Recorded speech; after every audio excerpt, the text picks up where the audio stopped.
Hey, all, you gotta see this one. So, you've seen all the protests around the world, particularly in the Netherlands and in Italy as well, and Canada, and all around basically, with the farmers protesting and coming out and doing some pretty extraordinary things to try and fight against a form of totalitarianism. But sometimes an article comes out that really explains a lot. So I'm going to run through this article from ZeroHedge and you'll find it very interesting. And it's all pretty much referenced and this is all published material. It's just that the media never seem to cover it for whatever reason. So enjoy this, and I'm going to bring it through all the key points, and it'll help you understand how the modern world works, particularly in the last few years where things have been kind of crazy. This will help you understand. So enjoy. So here's the article from Zero Hedge. I really love this Tyler Durden thing. But anyway, so World Economic Forum and the UN behind the global war on farmers and a lot more.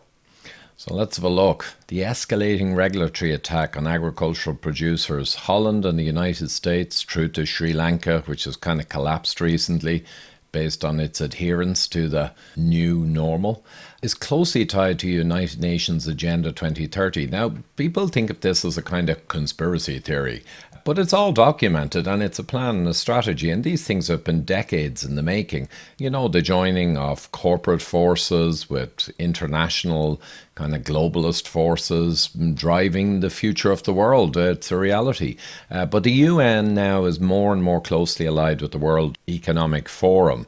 And I think that's what's developing. So many of the UN's Sustainable Development Goals are directly implicated in policies that are squeezing farmers, ranchers, food supplies all around the world. So there's no question about that, and many of you may have seen the coverage. The interesting thing is high-level Chinese Communist Party member CCP, right? So we know the involvement there with the whole COVID-19 thing, within the UN system help create these sustainable development goals and are currently helping, that's nice of them, lead the organization's implementation of this global plan. And many experts have said that if this goes ahead according to what has been documented, we'll have massive economic devastation, shortage of goods, famine perhaps even, and worst of all, a dramatic loss of individual freedoms. So this is about moving generally from a democratic kind of free West to an autocratic, more totalitarian kind of global driven system of sorts. So unfortunately, no one gets to vote on this because it's so far up the food chain, if you pardon the pun, that the democratic voting means nothing. And the country politicians are only kind of middle managers, reporting now increasingly through to a top level elite, if you will. So the voting process has become almost useless across Western democracies. And that's just a reality. Now, a truly shocking part of this, it's all shocking, is that private land ownership is in the crosshairs also, as global food production and the world economy are transformed to meet the global sustainability goals. This builds on decades of work by countries and the UN. But it's mostly the UN and the top tier organizations. The countries are, like I said, kind of middle managers now, the politicians.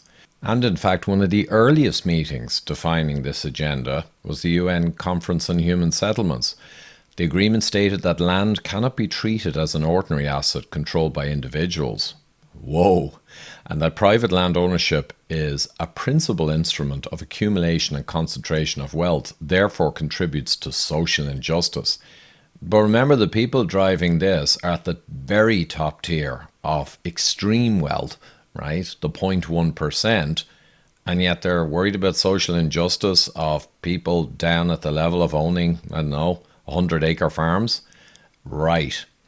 Public control of land use is therefore indispensable, the UN declaration said, a prelude to the World Economic Forum's now infamous prediction that by 2030 you'll own nothing, and apparently be happy with that. But imagine the top tier of wealthy individuals and corporations are now essentially taking over the show and saying, for social injustice reasons, we're going to have to take away the small business and individual ownership of land. And collectively, in a communist fashion, run the show ourselves. Now, numerous UN agencies and officials have outlined their vision of sustainability since then, including calls for drastic restrictions on energy. Well, you don't want to be wasting energy. Meat consumption? Now, the reality is, the whole CO2 thing, I got to be careful here because I could wrong speak in the new normal. So I want to be careful. But the reality is, and it's a fact, that the percentage of CO2 from man-made sources is a tiny fraction of that from biomass and volcanoes, etc., etc., etc. So that's just for starters. And then the percentage of the man-made is a tiny fraction of that fraction if you're looking at the individual countries, say in Europe. So it's China and India and developing markets, if you will, that are ramping up coal and ramping up use of energy and emission of CO2. And the USA as well is pretty high. So we're talking fractions of fractions. And again, I'm not going to show certain graphs because could get into wrong speak. But if you look at the CO2 percentage from humans, which has gone up over the past, 40 years, and look at the climate, kind of temperature, etc., data, let's just say you don't see what you might expect to see. Leave it at that. But the key thing is that the CO2 from man-made is a tiny fraction of the actual CO2. And CO2, of course, is food for plants, and then plants release oxygen. So it's a very complex sphere, but I don't think these guys are too worried about that science. That's my cut on it. I think there's a very different driver behind this over the past decades. That's my thoughts. But essentially, as we see here, the world's wealthiest and most powerful corporate leaders are working with communists and kind of CCP people in China and elsewhere. I would say, I'd agree with this, to centralize control over food production and pretty much crush independent farmers and ranchers. So I've seen over the past decades, and particularly since the COVID issue, there's massive pressure on farmers and there's almost a hatred of local, sustainable, good production of food for local markets. There's a huge push towards centralized, shipped, corporate produced, I would say mainly ultra-processed junk foods. So I think that's a massive kind of central pillar of what's going on. That's my thoughts. Now, most of you will have seen the Dutch protests, enormous protests, but then again, that government is intimately connected into this new push and they've taken a leadership role. So you're seeing it here first, but in Italy as well and in Canada and elsewhere, you're going to see this more and more. It's tops down autocratic kind of control, and you'll see the kind of early countries emerging who are imposing this kind of crazy stuff the soonest. The opinion here, and I generally agree from what I've seen from the data and my kind of management experience and political experience, the end goal is to reduce sovereignty in both individual nations and people. And the narrative is it's to do with the CO2. We've talked about that. But the reality, it's to get centralized control. And that's essentially it, I would say. Now, on the UN Sustainable Development Goals, Agenda 2030, not a conspiracy theory, just a plan that the vast majority of ordinary people would not agree with if they knew about and would not vote for. Declaration of interdependence by top UN officials and a master plan for humanity. So, does this sound like a good thing? I wouldn't think so. All countries and all stakeholders acting in collaborative partnership will implement this plan. Yeah, they will, all right. No one will be left behind. So, again, collectivist, tops-down, totalitarian type system is coming in whether you like it or not. And also, they've got a plan for national and international wealth redistribution in Goal 10. Now, that won't redistribute wealth of the top wealthy corporations and individuals downwards. That will just play around with the wealth that's currently held by the ants in the ant farm. You can be sure of that. Now, you can see them all here. These are the people that theoretically you voted for, but essentially the top strata who are deciding the future of the world, far away from your local voting processes. So, using government to transform all economic activity is a critical part of sustainable development. Sustainable consumption and production patterns, now we're into the meat and all that kind of stuff, directly linked to agricultural policies that undermine food production. Well, of course, farmers must significantly reduce their release to air, water and soil, and not just CO2, energy, etc. This will be covering all kinds of things, all kinds of chemicals.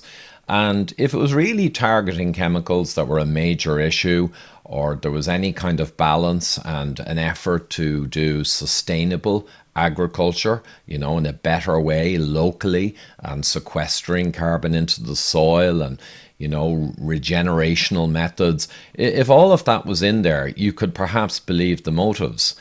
But it's not. It's a tops down crush, crush, crush. And that's essentially how it's rolling out. A simplistic, we're going to tell you have to use 20% less this year, next year, the next year, until you're destroyed. Whereupon the corporate ultra-processed food system will backfill and feed us. So, you shall eat the bugs kind of thing.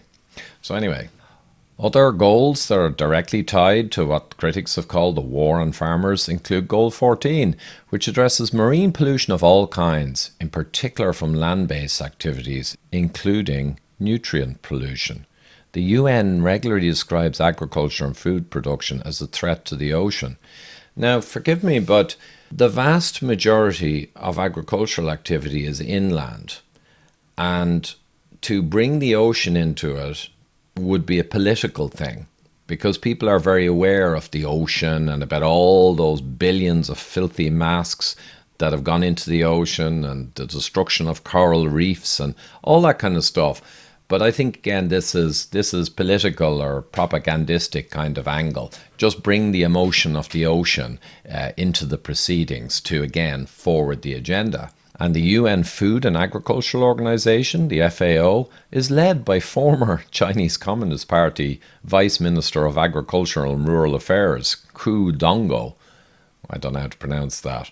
So the CCP are right in there at the center of it, which is actually extraordinary. Did you know that the Western powers are now being led by supranational organizations in the West that are intimately bound up with China Communist Party leaders? Isn't that extraordinary? And of course we have in the vision drastic restrictions on the use of fertilizers, pesticides, emissions and water in the agricultural sector. And I'd say these will go way beyond what sound science would indicate and will be much more to do with progressing the vision and progressing the control system. That's just the way the world is set up now, as you're obviously seeing in the past few slides. So, an example of how agriculture must be reformed: excessive use of nitrogen fertilizer is a major cause of water pollution and greenhouse gas emissions. Now, that's a complex topic, but nitrogen fertilizer causes pretty super growth of plants, and plants emit oxygen, and they use up CO2. So nitrogen, yes, it takes energy in chemical plants to make it, and yes, that could be made more efficient, and you should be using more regenerative farming and bringing up the quality of the soils through more traditional methods and using less nitrogen fertilizer. All that is fair enough, but at the same time, growing more plants rapidly uses up CO2 from the environment and emits oxygen. So I would guess that the actual sound science on this and a sound, balanced, regenerative agriculture from a ethically and motivationally valid organization would be very different than what's happening. Rome-based FAO didn't respond to a request for comment, of course. Now, we'll move on quickly. Because UN leaders see agriculture and food production as key contributors to what they call man-made climate change, Goal 13 is important too.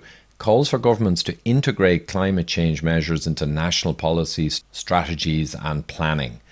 UN leaders are driving all of the local country policy, strategies and planning. So by all means, having an organizational structure which helps collate and different countries to come together for any particular endeavor is fair enough.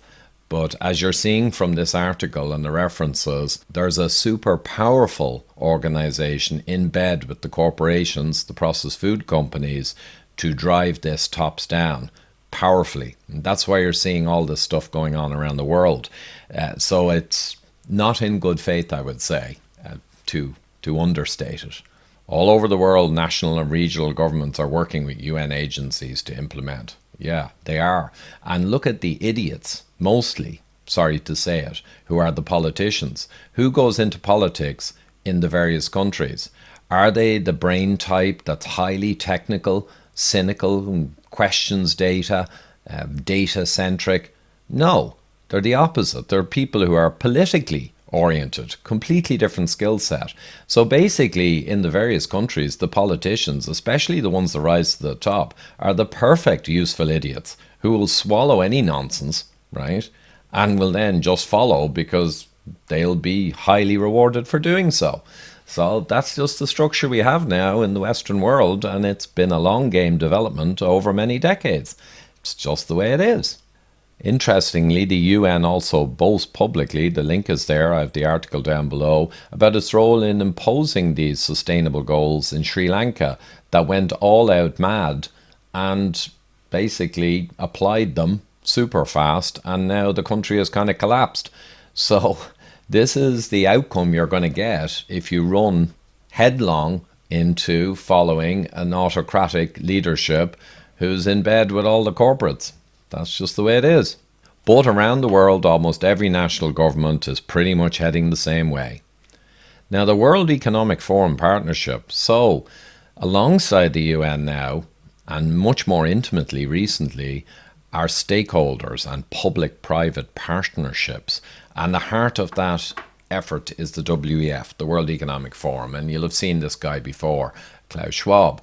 So they have been working in the World Economic Forum for, I think, nearly half a century.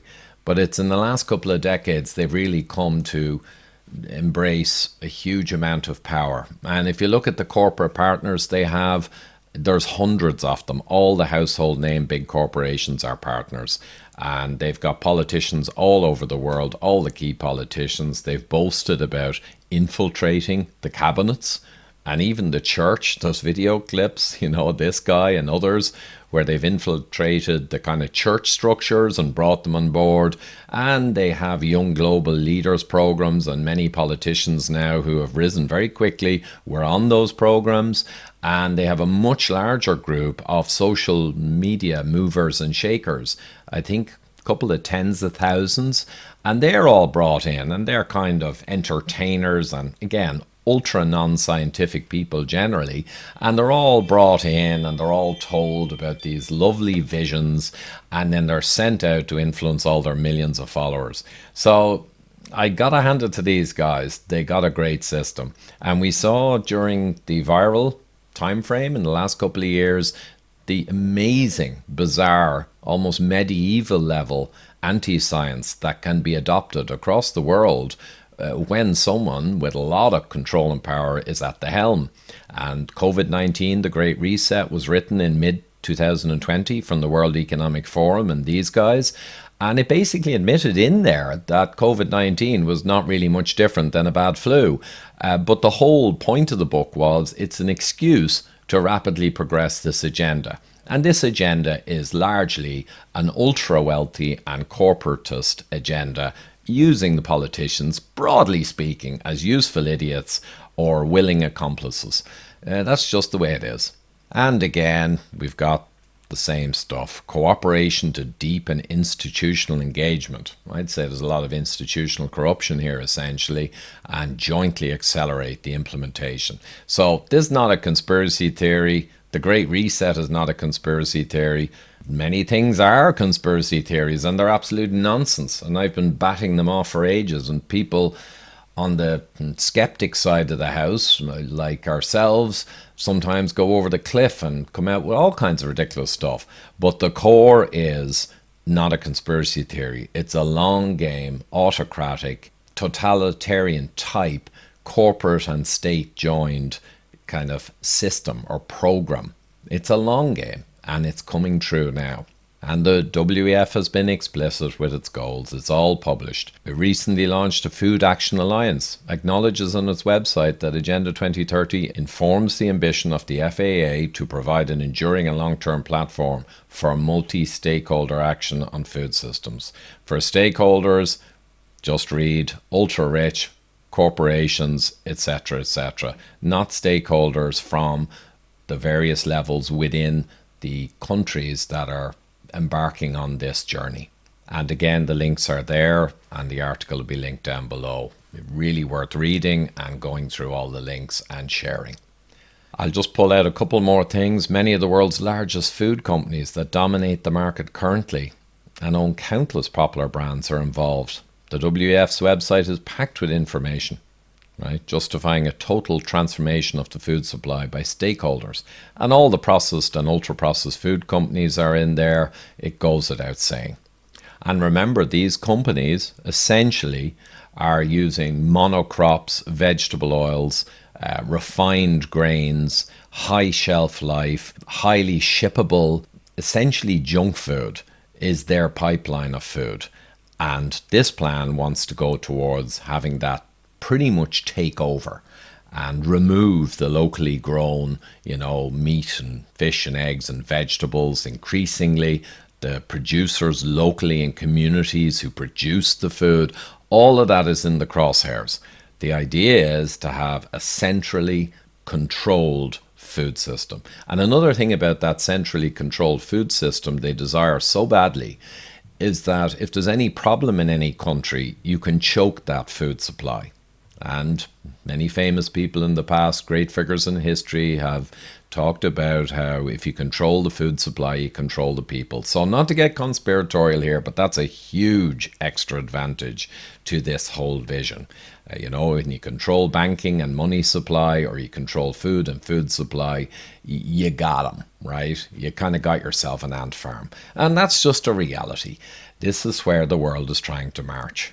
Again, we have stakeholders. So this is the opposite end of the spectrum of democracy, autonomy, and personal freedom, and the principles of the Free West. This is stakeholders, primarily corporate stakeholders and senior politicians who are in bed with them, and strategic intelligence platforms, etc., etc. Anyway, just remember the word stakeholders and be afraid. Be very afraid. And the so-called non-governmental organizations, they're often funded by the same companies and governments. So they're all working together. So unlike in COVID, where we were all divided like idiots many times, these guys really are all in it together. It's just that the vast majority of the people are outside the tent and they don't get to urinate anywhere. These guys are inside urinating out. Rockefeller Foundation are also central, and they did the 2010 report, Lockstep, on future pandemics, and pretty much it looked like they had a time machine. Everything during COVID went exactly according to their documented exercise. So anyway, no conspiracy theory, it's kind of all out there. And they're releasing reports on how to reset the table. That's your table, by the way. And transform the US food system, which is already absolutely dominated by ultra-processed food. And barely are they trying to keep producing real food like meat, fish, and eggs, and kind of organic or sustainable regenerative agriculture products. That's getting crushed. But they want to come in and basically finish it off. Give it a quick coup de grace to the head, get rid of it, and then the system's in.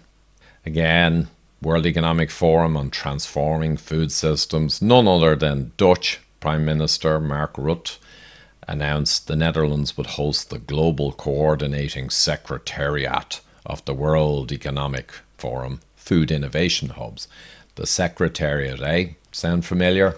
Yeah, this is a form of elitist communism with a tiny privileged strata at the top and all the ants in the ant farm down below. And it's not only underway, it's been underway for decades and well documented. It's just that now you'll begin to see the business end of these tools coming to a local community near you. Neither the WF nor the Rockefeller Foundation responded to requests. Well, of course they wouldn't. They wouldn't even bother, because they don't care, because they know the main media don't cover any of this. Ever do they cover any of this. So it's only a small percentage of independent media that will actually talk about the most important things that affect all of the people. And that's just the way it is. And again, we saw it during COVID. The main media over the last few decades is literally been destroyed. It's dependent utterly on government and advertising funding.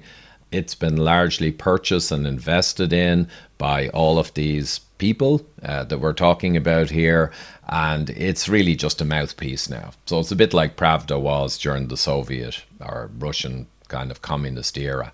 It's just the way it is.